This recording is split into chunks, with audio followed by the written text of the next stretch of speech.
अगस्त supreme court Pakistan ने criminal petition number 837 of 2023 में extra judicial custodial killing के ऊपर बड़ी कमाल जजमेंट दी है और बड़ी लैंडमार्क जजमेंट है। मगर उसके ऊपर कमेंट करने से पहले मैं आपको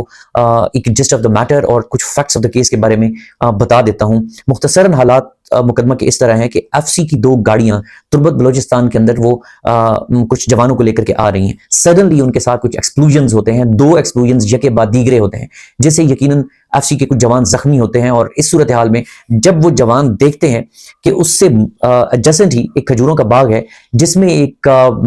बूढ़ा कपल वो वहां पे खजूर इकट्ठे कर रहे हैं और उनका एक बेटा भी वहां पर मौजूद है, और ये जवान जाते हैं वहां से बालों से पकड़कर उनके बेटे को ड्रैग करके लेकर के आते हैं, बावजूद इसके कि वो कपल चीखो पुकार कर रहा होता है कि हमारा जवान बेटा है और ये बेकसूर है, इसने कुछ नहीं किया। बट एफसी एहलकार उसको लेकर के बाहर आते हैं और वहां उसको जमीन पर लेट जाने के लिए कहते हैं, और फिर उसकी पीठ के ऊपर एक एफसी का एहलकार यके बाद दीगरे 8 फायर करता है और उसको कत्ल कर देता है, बावजूद इसके कि उसके वालिदैन वहां मौके पर खड़े रहम की भीख मांग रहे होते हैं। But unfortunately their cries fell on deaf ears. और जब मामला हाईलाइट होता है वहां पे पुलिस पहुंचती है और एफआईआर दर्ज होती है under section 302 Pakistan penal code. अगरचे वो अननोन लोगों के खिलाफ एफआईआर उसके कत्ल की दर्ज होती है, बट सब्सिक्वेंटली